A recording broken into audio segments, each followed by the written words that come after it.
तो अब डिस्कस करते हैं हम यहाँ पे एमसीक्यूज जो भी आपके पूछे गए, फिर से वन बाय वन हम यहाँ पे डिस्कस करने वाले हैं। फर्स्ट क्वेश्चन से लेकर के लास्ट दोनों भी पेपर यहाँ पे डिस्कस करेंगे, supplementary as well as regular. ठीक है, तो दोनों में भी एमसीक्यूज देखा जाए तो बहुत इजी थे। ठीक है, चलो अब देखो यहाँ पे एमसीक्यू में हमने कहा फर्स्ट क्वेश्चन का क्या आंसर है यहाँ पे।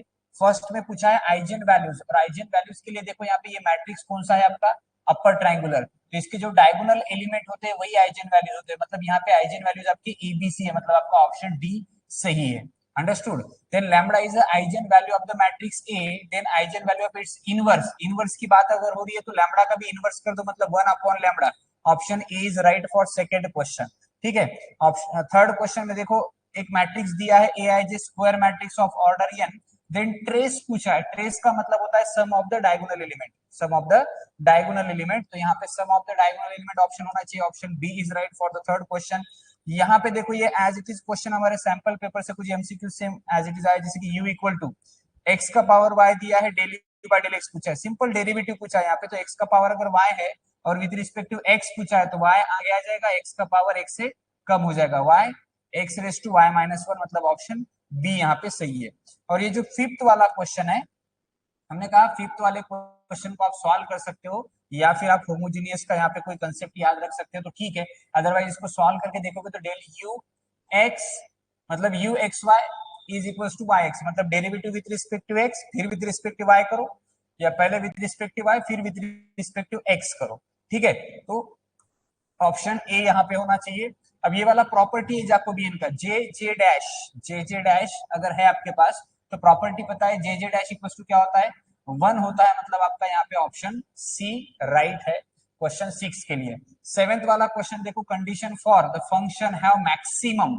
तो मैक्सिमम का कंडीशन क्या होता है, are T minus S square greater than zero होना चाहिए पहली बात तो, और आर का वैल्यू लेस देन जीरो होना चाहिए। अगर आर लेस देन जीरो है तो maxima, or greater than zero है तो मिनिमा। यहाँ पे मैक्सिमा के लिए पूछा है तो option A is right, question 7 का option A is right.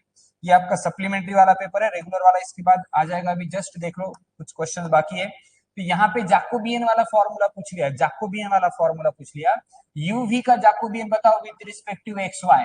UV का Jacobian with respect to x y करना है तो del you by del x, del you by del y, del v by del x, del v by del y. तो option C यहाँ पे सही है, Jacobian का बेसिक फॉर्मूला पूछा है यहाँ पे। ठीक है, तो ये था आपका क्वेश्चन नंबर 8। आगे चलते हैं तो नेक्स्ट क्वेश्चन देखो यहाँ पे, नेक्स्ट क्वेश्चन क्या बोल रहा है, yes question number 9। Question number 9, ये कर्व दिया है और इज सिमेट्रिक अबाउट पूछा है। तो सिमेट्री पूछा है तो हम सिमेट्री में देखते हैं पावर किसके इवन है, उसके बाद में हम देखते हैं कि रिप्लेसमेंट क्या हो रही है। तो यहाँ पे हम x को अगर रिप्लेस करते हैं y से और y को रिप्लेस करते हैं हमने कहा x से, तो ऐसे केस में अगर इक्वेशन रिमेन्स अनचेंज है, मतलब इक्वेशन सेम मिलता है, तो आपका जो कर्व है वो symmetric about line y equal to x, इस लाइन के अबाउट वो सिमेट्रिक होता है। ये कंडीशन है सिमेट्री चेक करने की, कर्व ट्रेसिंग वाला पार्ट है। ये सब एमसीक्यू जो है हमने एमसीक्यू के लेक्चर में कवर किए हैं, अगर आपने प्रॉपर अपने लेक्चर्स को फॉलो किया है तो। ठीक है, अब देखो the Cartesian curve is symmetric about x axis. कोई भी curve symmetric about x axis कब होता है, जब y का पावर इवन होता है। जब y का power even, curve symmetric about x axis, x का power even, curve symmetric about y axis. तो यहाँ पे सिमेट्रिक अबाउट एक्स एक्सिस पूछा है तो y का पावर इवन होना जरूरी है, power of y are even, मतलब ऑप्शन बी यहाँ पे सही है क्वेश्चन नंबर 10 का। ठीक है, 11 वाला क्वेश्चन देखो, अब ये डबल इंटीग्रल वाला, डबल इंटीग्रेशन का वैल्यू पूछा है यहाँ पे, जस्ट इंटीग्रेशन सॉल्व करना है, सिंपल इंटीग्रेशन है।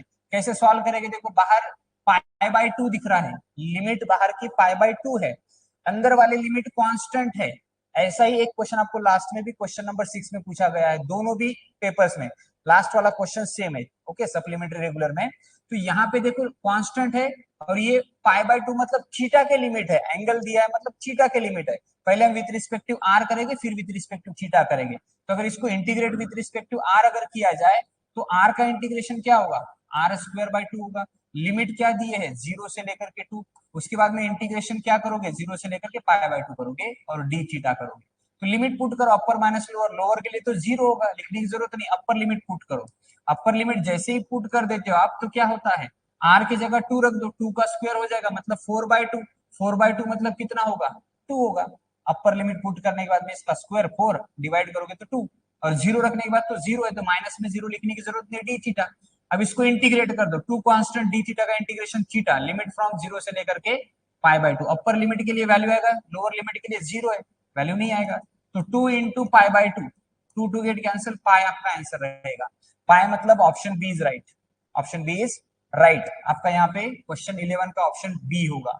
Then in polar coordinate system r theta the value of d x d r क्या होता है, r d r d theta होता है, r d r d theta. Okay, ये सब्स्टिट्यूशन में आ जाता है r d r d theta.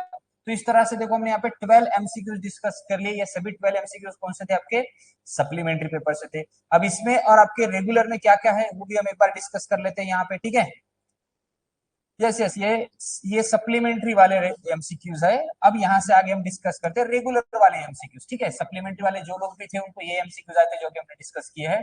अब देखो, अगर सप्लीमेंट्री का और दोनों का पेपर मैं कंपेयर करवा के बता दूं 2 मिनट में, तो जो पैटर्न पूछे गए ना, पैटर्न देखो कैसे है। यहाँ पे नॉर्मल फॉर्म पूछा गया आपको सप्लीमेंट्री में, okay just minute, normal form आया है सप्लीमेंट्री में। और रेगुलर में देखो क्या आया, यहाँ पे एक तो नॉर्मल फॉर्म पूछा गया है और आइजन वैल्यू आइजन वेक्टर पूछा गया है। इजी क्वेश्चन थे दोनों भी। यहाँ पे साइन इनवर्स पूछा गया है, ओके, और ये यूलर का क्वेश्चन है। अब जाके ठीक है, आपको वैसे पेपर तो पता है, मैं एक बार एमसीक्यू पहले कवर करवा देता हूँ, बाकी तो ठीक है। डिस्कशन पेपर आपने देखे होंगे दोनों, तो आपको आइडिया आ चुका होगा कि कुछ मोस्ट ऑफ द क्वेश्चन यहाँ पे जो है इजी थे एज कम्पेयर टू अगर रेगुलर में कुछ क्वेश्चन देखे जाए तो उससे सप्लीमेंट्री का क्वेश्चन पेपर थोड़ा इजी था। ओके, जो लोग भी सप्लीमेंट्री, कितने लोग सप्लीमेंट्री यहाँ पे एक बार बता दो, सप्लीमेंट्री से कोई है तो एक बार बता दो। अच्छा, 6 मार्क्स, 6 मार्क के भी आंसर एक्सप्लेन करने हैं, चलो ठीक है, एक बार पहले एमसीक्यू हो जाए फिर डिस्कस करते हैं वन बाय वन।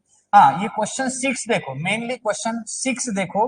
अगर हम बात करें रेगुलर और सप्लीमेंट्री, तो यूनिट 1 जो है आपका, unit one near about 21 marks का था। यूनिट 1 अगर आपने कैलकुलेशन प्रॉपर किए है तो 3 MCQs, okay, 3 MCQs. Question number 2 में 12 मार्क्स एंड क्वेश्चन नंबर 6 में 6 मार्क। तो ऐसे टोटल कितने हो गए, 21 मार्क्स। अगर किसी ने यूनिट 1 भी अच्छे से किया होगा ना, जितना बताया उतना, जितना किया बस वही 3 से 4 टॉपिक, कौन से, Gauss Jordan, normal form, system of equation, eigen value, eigen vector, Cayley Hamilton theorem, बार बार हमने ये 5 टॉपिक्स बताए थे। उन्हीं के ऊपर देखो 21 मार्क्स का आपका यूनिट 1 था, और बचे हुए 2-4 एमसीक्यूज और कुछ बाकी किया होगा तो ठीक है। तो यही यूनिट आपका सबसे ज्यादा वेटेज यहाँ पे रख के लेकर चला गया है, आपका यूनिट 1। क्योंकि यहाँ पे ये देखो क्वेश्चन 6 कैले-हैमिल्टन थ्योरम अगर आपने सॉल्व किया है, कैले-हैमिल्टन थ्योरम यहाँ से, तो 6 मार्क आपको यहाँ से भी मिल सकते हैं। इजी वाला क्वेश्चन था, और ये भी क्वेश्चन बहुत इजी था आपका अगर इंटीग्रेशन में जाओ। ये सप्लीमेंट्री का पेपर है, ठीक है। चलो अब लेकर चलता हूँ आपको रेगुलर वाले में, ठीक है। अब रेगुलर का देखो, यहाँ पे सप्लीमेंट्री से बाद रेगुलर वाला, ये रेगुलर का है आपका, ओके। अब इसके भी एमसीक्यूज डिस्कस करेंगे हम।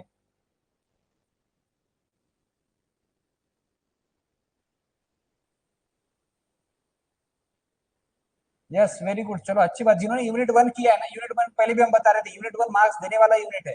यूनिट 1 में कंसेप्ट है, कहीं डेरिवेटिव इंटीग्रेशन नहीं होता है, अच्छा सा यूनिट है। देखो अब यहाँ पे डिस्कस करते हैं हम आपके ये क्वेश्चंस, रेगुलर वाले एमसीक्यूज डिस्कस करते हैं। देखो क्या बोला यहाँ पे, homogeneous system of linear equation. आप होमोजीनियस कैसे होती है, हमने सिस्टम ऑफ लीनियर इक्वेशन का एक ट्री डायग्राम डिस्कस किया था, याद है। ट्री डायग्राम से क्या कहा था, नॉन होमोजीनियस, होमोजीनियस कैसे आइडेंटिफाई करते हैं, राइट हैंड साइड में अगर कुछ है कांस्टेंट तो नॉन होमोजीनियस, 0 0 है तो होमोजीनियस। एंड लास्ट टाइम यहाँ पे बोलता है homogeneous system is always consistent, homogeneous system is always consistent. बार बार हम ऐसे ही बोलते थे, homogeneous system is always consistent.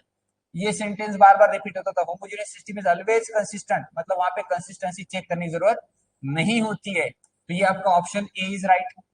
Rank of matrix, ऐसे क्वेश्चन हमने लिए हैं। रैंक ऑफ मैट्रिक्स हमने कहा था, रैंक ऑफ मैट्रिक्स यहाँ पे देख करके 3 मत बोल देना, इसको 2 से मल्टीप्लाई करो, सब्ट्रैक्ट करो, ये 0 बन जाएगा।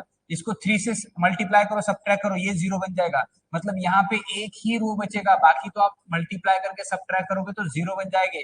मतलब यहाँ पे रैंक कितना बनेगा, इसका रैंक 1 रहेगा। रैंक कितना रहेगा, रैंक 1 रहेगा, ठीक है। रैंक 1 मतलब option A is right, question 2 का ऑप्शन ए इज राइट। अब यहाँ पे सेम वही क्वेश्चन है, ट्रेस वाला क्वेश्चन है। ट्रेस का मतलब होता है sum of diagonal element, sum of diagonal element, मतलब option B is right for third question, ठीक है। अब यहाँ पे देखो नेक्स्ट क्वेश्चन में यूलर थ्योरम आ गया, देखो यूलर का क्वेश्चन आ गया। यूलर का आएगा, बोला यूलर का आया। ये देखो F of Y by X है और वैल्यू किसका पूछा है, X del you by del X plus Y del you by del Y. ये एम यू होता है, एम यू होता है, यूलर का फर्स्ट वाला थ्योरम याद करो, एम यू होता है।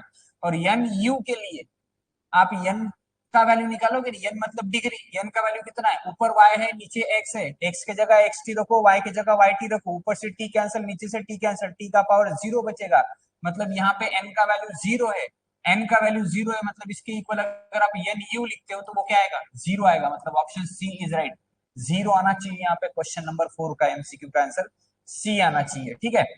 देन क्वेश्चन 5 देखो यहाँ पे, ये सेम डेरिवेटिव वहां पे विथ रिस्पेक्टिव एक्स पूछा था सप्ली में, रेगुलर में विथ रिस्पेक्टिव वाई पूछ लिया है, तो यहाँ पे क्या आएगा, विथ रिस्पेक्टिव वाई है तो वाई ऊपर है ना, ये ए रेस टू एक्स का फॉर्मूला लगेगा, डेरिवेटिव में आपने एक फॉर्मूला देखा होगा, D D X of a raise to x which is a raise to x into log a, ऐसा होता है। तो ए का मतलब यहाँ पे एक्स है और वेरिएबल वाई है, विथ रिस्पेक्टिव वाई करना है, तो ये क्या होगा, a raise to Y into sorry X raise to Y into log X, ऐसा देखो यहाँ पे X raise to Y into log X, option A सही होना चाहिए, X raise to Y into log X, fifth का ऑप्शन ए यहाँ पे सही होना चाहिए, बात समझ में आ रही है। चलो नेक्स्ट क्वेश्चन देखो आपका, u is equals to, u is equals to, then show that, अब ये शो दैट का एक्चुअली ऐसे क्वेश्चन एमसीक्यू का नहीं है, बट एमसीक्यू में दे दिया है, इसके इक्वल टू 0 आता है, ये शो दैट का एक क्वेश्चन है आपका, ये टोटल 6 मार्क का एक क्वेश्चन है, वहीं से सिर्फ क्वेश्चन उठा करके दे दिया, शो दैट बोल के नहीं चाहिए था, शो दैट के लिए कुछ दिया भी नहीं है, ये क्वेश्चन है पर्टिकुलरली आपका जिसमें show that this equal to 0 आता है, तो यहाँ पे ऑप्शन आपका 0 होना चाहिए, ओके। ये क्वेश्चन जनरली नहीं था एमसीक्यू का, लेकिन आ गया आपको एमसीक्यू में, चलो ठीक है। फिर क्या बोला था, condition for the function F of X Y has maximum, same question है, मैक्सिमम वाला ही है, मैक्सिमम मतलब R T minus S square less than 0 and R also less than 0, ये देखो R T minus S square, okay, और ये आपका sorry R T minus S square greater than 0, R less than 0, यहाँ पे सेम वही है आपका क्वेश्चन, मैक्सिमम के लिए पूछा है, मिनिमम नहीं है, मैक्सिमम के लिए आर कैसा होना चाहिए, आर कैसा होना चाहिए, लेस देन 0 होना चाहिए, आर लेस देन 0 आपका फंक्शन मैक्सिमम होता है, ठीक है। चलो नेक्स्ट क्वेश्चन, मैक्सिमम मिनिमम वाला क्वेश्चन हो गया, यहाँ पे ऑप्शन ए बोल दिया हमने मैक्सिमम मिनिमम के लिए, आर लेस देन 0 के लिए, ओके। चलो अब आपके पास देखो ये वाला क्वेश्चन, ये वाला भी क्वेश्चन हमने इससे पहले डिस्कस किया है, जैकोबियन के लिए सेम क्वेश्चन हमने एमसीक्यू जब सॉल्व करके दिए थे ना लास्ट बट वन डे में, तो ये वाला क्वेश्चन सॉल्व किया है जैकोबियन के लिए, कैसा आता है इसका जैकोबियन, डिटरमिनेंट में लिखते हो आप del X by del U, del X by del Y, then del Y by del U, sorry यहाँ पे V, and del Y by del V, ऐसा लिखते हो आप, तो वैल्यू रखो, हमने कहा था शायद ये सिंप्लीफाई करके minus two U upon V ऐसे कुछ दिया था हमने, इसमें अगर वैल्यूज रखते हो तो सॉल्व करके आपको क्या मिलता है, minus two U upon V मिलता है, सही है, minus two U upon V, याद करो एक बार लेक्चर देख लो लास्ट बट वन, हमने इसको सॉल्व करके दिया है, minus two U upon V, 8 का ऑप्शन ए सही है, 8 का ऑप्शन ए सही है, इसमें वैल्यू रख के देखो चाहे तो आप डिफरेंशिएट करके आपको आंसर मिल जाएगा, ठीक है। और ये वाला फॉर्मूला कौन सा है, रिडक्शन फार्मूला पूछ रहा है, reduction formula sine raise to n के लिए रिडक्शन फार्मूला। अब रिडक्शन फार्मूले में दो ऑप्शन है, एक तो लास्ट में 1 आता है और लास्ट में पाई बाय 2 आता है, इवन है तो पाई बाय 2 आएगा, ऑड है तो 1 आएगा, ऐसे आपकी कंडीशंस पता है, तो ये लास्ट में तो हम करते जाते हैं, पाई बाय 2 कब आता है, जब आपके पास में इवन होता है, लास्ट में 1 कब आता है, जब आपके पास में ऑड होता है, लेकिन यहाँ पे कोई भी कंडीशन मेंशन नहीं है, कंडीशन मेंशन नहीं है मतलब दोनों भी पॉसिबिलिटी है, इसका मतलब 1 और पाई बाय 2 आपको यहाँ पे लिखना था, 1 और पाई बाय 2, ऑप्शन सी यहाँ पे होना चाहिए। अगर ये इवन बोला होता, for n even, for n is even, तो ऐसे केस में आपको पाई बाय 2 लेना था, ऑड बोला होता तो ऐसे केस में 1 लेना था, कुछ बोला नहीं है मतलब दोनों भी पॉसिबिलिटी है, 1 और पाई बाय 2, तो ऑप्शन सी यहाँ पे आपका सही है क्वेश्चन नंबर 9 के लिए। एक बार बता देना कि आपके कितने क्वेश्चन सही आ रहे हैं, पर लास्ट में जस्ट एक पुट कर देना कि सर इतने आंसर सही आ रहे हैं, ठीक है। एक बार जस्ट आपके ओके आ जाओ, तो मैं वापस से फिर से एक बार रिपीट कर देता हूँ, एक बार ये देख लो, फिर से मैं पूरे एक बार रिपीट कर देता हूँ आपके जो भी है। 10 नंबर का क्या बोल रहा है, द नंबर ऑफ लूप, अभी लूप वाला थोड़ा सा बेसिक अगर आपका रीड किया होगा ना तब ये कंसेप्ट आया होगा आपको, नहीं तो आपने कुछ ना कुछ तो एबीसीडी लगा दिया होगा, यहाँ पे 1 लूप या तो फिर आपके पास में 4 लूप, ओके ठीक है। और ये वाला इंटीग्रेशन देखो, ये वाला इंटीग्रेशन इजी है, अंदर y दिख रहा है, y दिख रहा है मतलब पहले विद रिस्पेक्टिव x इसको इंटीग्रेट करोगे, विथ रिस्पेक्टिव एक्स करने के लिए 0 से लेकर के 2 कांस्टेंट, विथ रिस्पेक्टिव एक्स करोगे तो यहाँ पे y कांस्टेंट और x का इंटीग्रेशन क्या हो जाएगा x square by 2 and limit from, limit क्या है 1 से लेकर के y है, लिमिट फ्रॉम 1 से लेकर के y है। इसको सॉल्व कर लेंगे। ओके फिर बचा हुआ जो भी होगा उसको with respect to y integrate करेंगे तो upper limit minus lower limit करो 0 to 2 अपर लिमिट रखा ये y और अपर लिमिट रखने पे क्या हो जाएगा y स्क्वायर हो जाएगा। ओके तो चलो ठीक है रख देते हैं पहले ये y square by 2 upper limit minus 1 रखते हैं तो 1 बाय 2 dy। इसको फिर से सॉल्व करो इंटीग्रेट करो with respect to y, y into this multiply करो यहाँ पे ये बन जाएगा y क्यूब अपॉन 2 या तो दोनों से 1 बाय 2 इंटीग्रेशन के बाहर ले लो, इंटीग्रेशन से बाहर ले लो 0 से लेकर के 2 इंटीग्रेशन से बाहर ले लो यहाँ पे नहीं रखते y क्यूब माइनस वाई और dy। अब इसको इंटीग्रेट कर लो क्या आ जाएगा ये 1 बाय 2 बाहर इंटीग्रेशन में क्या हो जाएगा y रेस टू 4 बाय 4 और minus y square by 2 and limit from 0 to 2 upper limit minus lower limit कर दो upper limit minus lower limit क्या आ जाता है 1 बाय 4 अपर लिमिट थोड़ा लेंथी क्वेश्चन सॉल्व कर लेंगे यहाँ पे अपर लिमिट पुट कर दे तो 2 का पावर यहाँ पे बनेगा 4 अपॉन में 4 माइनस यहाँ पे 2 का पावर 2 अपॉन में 2 ये हो गया अपर लिमिट। लोअर लिमिट के लिए तो 0 होगा इसलिए लोअर लिमिट लिखता ही नहीं हूं मैं। ठीक है यहाँ पे 2 का पावर 2 है और यहाँ पे 2 का पावर 4 है तो दो पावर तो कैंसिल होने वाले हैं यहाँ से एक 2 कैंसिल होने वाला है सॉरी बाहर 1 बाय 2 है। ठीक है 1 बाय 2 अब यहाँ पे 2 का पावर ये क्या है आपका 4 का मतलब 2 का पावर 2 है तो 2 का पावर 2 कैंसिल होगा मतलब 2 का पावर 2 रहेगा तो 4 रहेगा माइनस यहाँ से एक 2 कैंसिल मतलब 2 है आपके पास 4 माइनस 2 इज 2 और ये 2 और इसका आने वाला 2 कैंसिल मतलब आंसर में 1 आना चाहिए। है क्या ऐसे कुछ आपके पास देख लो आंसर में 1 आना चाहिए। ओके ऑप्शन बी आपका आना चाहिए समझ में आ गया। ये देखो इसका सिंप्लीफिकेशन कुछ इस तरह से किया है तो 11 का ऑप्शन बी आना चाहिए। इन पोलर कोऑर्डिनेट सिस्टम ये तो सेम वही क्वेश्चन है ना आर डी थीटा ये क्वेश्चन सेम है कुछ सेम क्वेश्चन सप्ली और रेगुलर में पूछे गए यहाँ पे बाकी क्वेश्चन कुछ अलग थे यहाँ पे इधर भी पैटर्न अलग था ये वाले पैटर्न के बारे में मैं थोड़ा सा डिस्कस कर लेता हूँ कि आपका पेपर कैसे यहाँ पे आया है।